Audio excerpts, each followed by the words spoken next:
Hello everyone and welcome back to my channel. I'm Kayan Lee and this is Kayan Lee TV. If you're new to my channel, make sure you go ahead and subscribe right now. Hit that bell button and thumbs up this video. If you're returning, welcome back. Good to see you. Missed you, love you. How's it going? Today I want to give you guys my review of the Flash movie from an author's perspective, as always on this channel. I enjoyed it. I watched it about a week ago on release week, and I was so excited. I remember when I saw the first trailer that I knew it was coming for a while, and I don't know how I missed the trailer so late. So when I finally watched it, I wish I would have recorded my reaction, because when I saw Michael Keaton, my Batman from my childhood, I squealed. I was so excited. I have a huge crush on Michael Keaton, even to this day. I don't know what it is about that man, but I saw him and I was like, oh my God, yes, I have to go. I don't care anything else about the movie. I don't care who else is in it. I don't care what it's about. I need to see it, because when he said, yeah, I'm Batman, I was like, yeah, I'll be there. And I was really excited. And I remember posting about it on my page, my fan page, and there were a few people that commented about Ezra Miller. I had no clue about anything to do with him. I've always thought he was a little cutie, and I didn't know he had such a troubled, spotted um,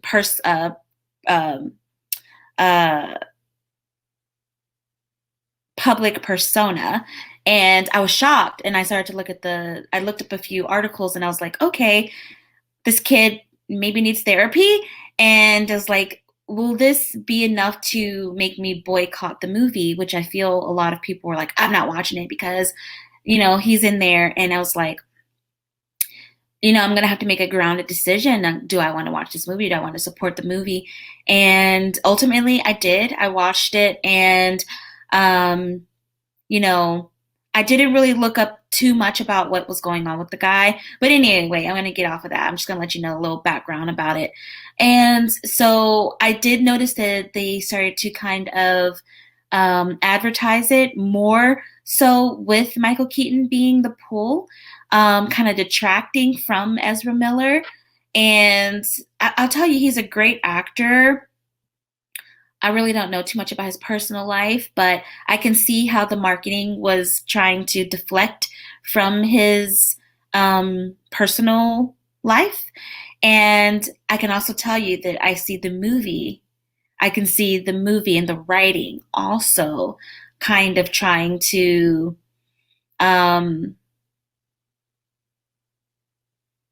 give us a story that can maybe be like a redemption arc. So let's get into it. In The Flash, Barry Allen is in present day. He's helping the Justice League. He's helping mostly Batman with things around Gotham City, with different things. And it was shown very interestingly. The story it shows us that Barry Allen kind of feels like the the cleanup crew, the cleanup crew for the Justice League. He doesn't feel like he is as, and even the public kind of puts him on the bottom ring of the Justice League, which is very interesting because I feel like he's so powerful, and like in the scheme of things, he actually has powers. Batman has tech and everything, but the Flash actually has power. So like, how is he on the bottom? But sure, if the story wants us to believe that's what's happening, we'll go with it for for the sake of storytelling. So yeah, he feels like he's kind of like the cleanup crew, because he does kind of get called like last minute, like, hey, make sure these people get to safety. And it's like he does make a mess, to be fair. In the movie, he does make a mess. So Barry Allen is in this part after everything's happened in the Justice League, kind of cleanup crew, kind of having some interesting feelings about where he is, and kind of trying to reinvent himself in the public face. You see what I'm saying? See where I'm going? Like, he saves these babies and lines them up, and he's like, Jeez, like take a picture, show this, I'm doing good things. And I could see how the storytelling is kind of reflecting, life imitates art, you see what I'm saying? You following me? But he's also dealing with some internal struggles. His father is up for trial in his mother's death, and this has plagued him since he was a child. So we get to see a little bit of the flashbacks of his experience with his mother, how much he loved her and how much she impacted his life. And then she was ripped away from him. His mother and father at the same time ripped away from him, and how that has impacted his life. And as a storyteller, and as someone who's also very into psychology and the human mind, human behavior, and me picking up on the storytelling on how they're showing, what's going on beneath the surface, under the surface. It's very fascinating. So he realizes that the only shred of evidence they have to prove his father wasn't there when his mother was murdered is not going to be able to be used. He comes up with an idea of, let me see what I can do to help this. And he discovers that he can run so fast, that he can run faster than the speed of light, and that he can time travel. He goes into this space where he can see through the veil of different time periods, and he can go back to the time where he can either prevent his mother's death. That's his goal, is to prevent his mother's death. So he does that. And then he runs into himself. And he runs into the part of himself that is not as evolved, hasn't had many life experiences, hasn't learned many things. And he realizes he comes on the day that he's supposed to get his power. So he's like, oh, snap. We got to get you to the lab so you can get your powers so that I don't lose my powers. And in doing so, he essentially recreates the moment where he got his powers, but inevitably he himself in the future loses the power because the power goes through him into the future self. But he loses his power. So we get to have a movie where one Barry Allen doesn't have powers, and the one that is the naive one, that's the reckless one, does get the power. And he does kind of learn how to use it quickly, but they figure out that they need help. General Zod is back, and in this time period, there are no Justice League to stop him. So there's no Superman. Batman's not around. He discovers that him messing around with things has kind of made an impact and a ripple effect against other areas. So he gets the Barry Allen's help, and they go and they try to find Batman. So they look for Batman, and they go to his mansion, and they see that things are a little different from what the Barry that we knows about Batman's place. And he does like art and things like that. And then they're attacked by some man with long hair. And it's a really cool scene. They don't show his face. It's shot very well. It's choreographed very well. And it's Michael Keaton with long hair Batman, older Batman. And he's like, okay, so we're basically in a different timeline. And they're like, okay, well, we're going to have to roll with it. But Michael Keaton doesn't want anything to do with it. He kind of likes his new life, like being in the shadows and not really doing things to help out anymore. But they break into his cave and use his technology. But Michael Keaton knows they're doing it. He can see them on the screen. And something within him kind of encourages him to help these kids out. Suits up. And they're like, all right, we're going to find Superman. Superman's being held in a facility near Siberia or Russia.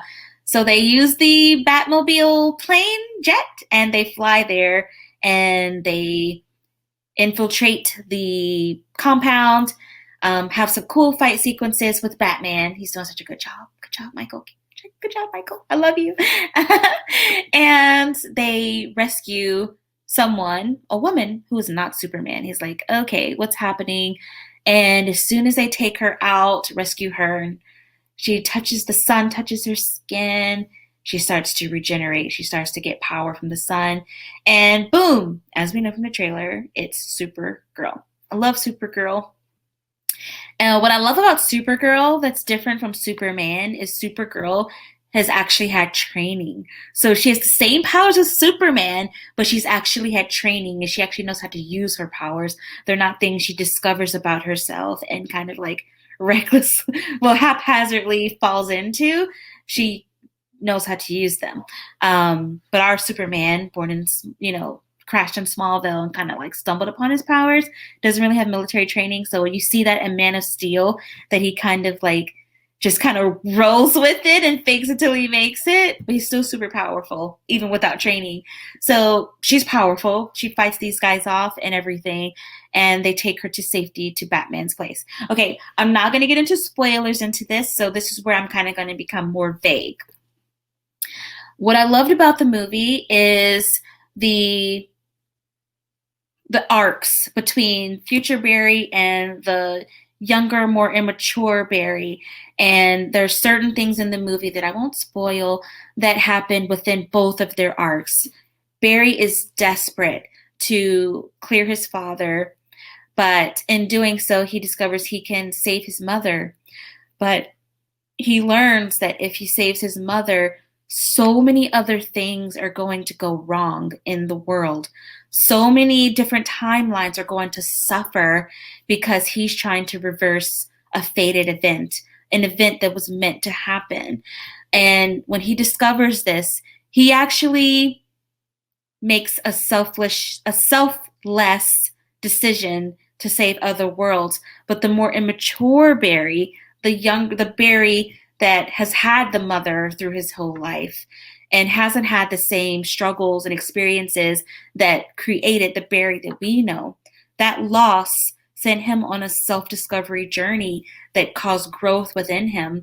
And it's something that a lot of us deal with. And I love to write about these things in my books, how trauma can actually force us to discover deeper parts of ourselves, have faster, rapid self-growth and evolution and transformation. And he's had that, the immature one hasn't. So he's kind of just been like a very, privilege, like the privilege of just having a mom is a lot. It's a lot.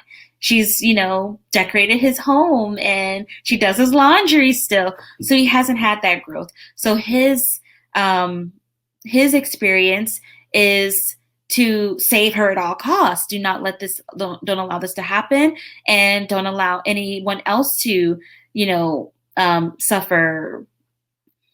Trying to be delicate, not spoil things. There are certain things that happen in the movie that he tries to prevent. So he keeps going back into time because he discovers he can do it, and he keeps trying to prevent it from happening. And every time he does it, he becomes more broken, more fragmented, darker. Okay, I'll stop there. But you can see where these two come together, and it's done well. It's done very well, and it actually felt very tragic, and it felt very sad for both of them because the death is inevitable. That's essentially what it comes down to. No matter how hard you try to prevent it, it's inevitable. So they did a really good job. I love the acting from Michael Keaton, of course. Ezra Miller was actually really good. There were certain moments where he was just like over the top goofy, but it's like, well, that's him as a kid, like a 19-year-old or whatever age he was. Like it made sense. And there were certain parts that I really liked. Kara. We didn't get, I will tell you, we didn't get as much from her as I wanted.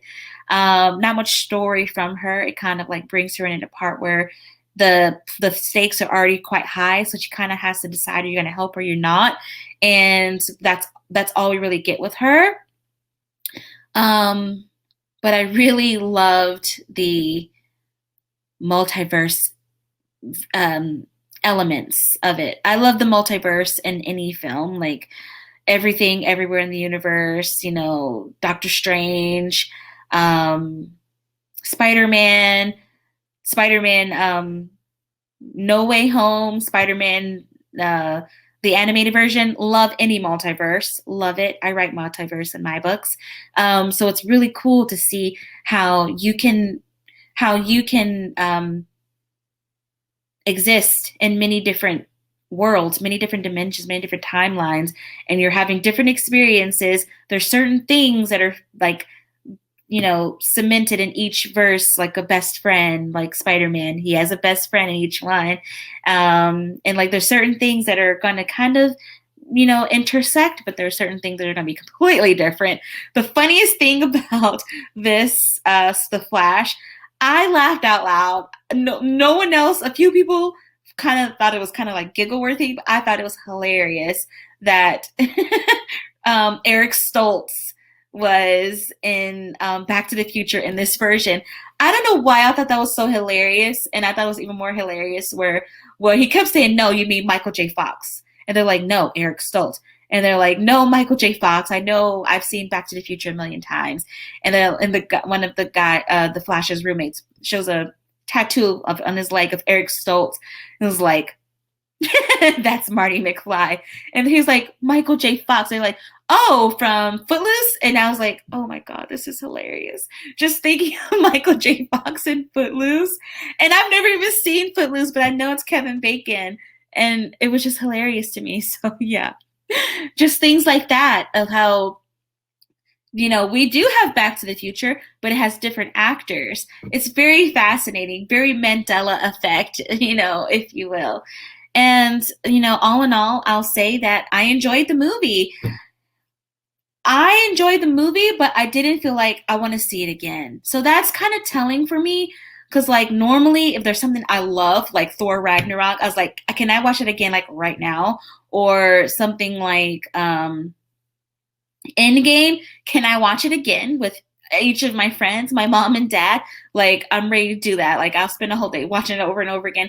I didn't feel that with The Flash, but you know what? In the scheme of the DC verse, I feel like it's up there. I feel like it was really, they definitely had lots of thrills. It was lots of fun, popcorn worthy, nothing too, deep. Well, actually, it was kind of deep in a lot of ways. But like, I didn't want to watch it again. Like, I was like, I'm good. I enjoyed it. I'm good. So I don't know what that says about it. I guess it wasn't like as, you know, noteworthy as I hoped it would be. I really wanted more Michael Keaton, maybe.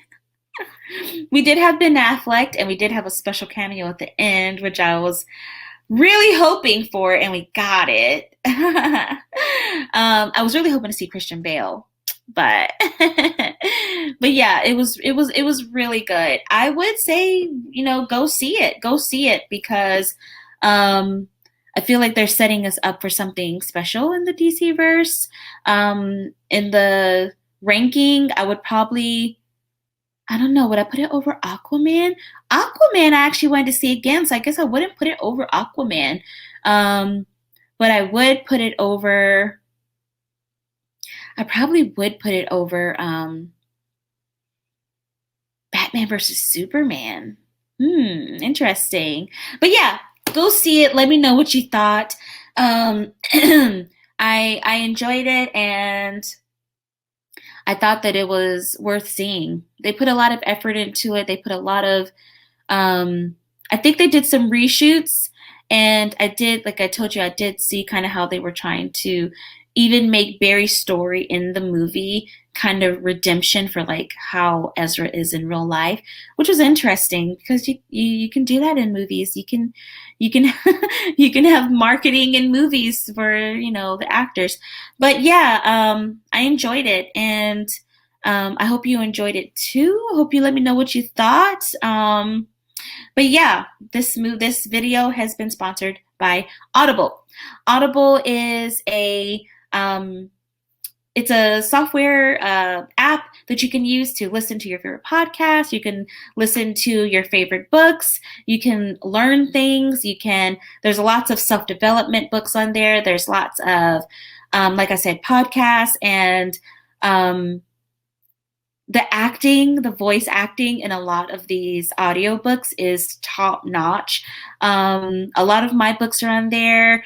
I like to listen to a lot of self development books and spirituality books.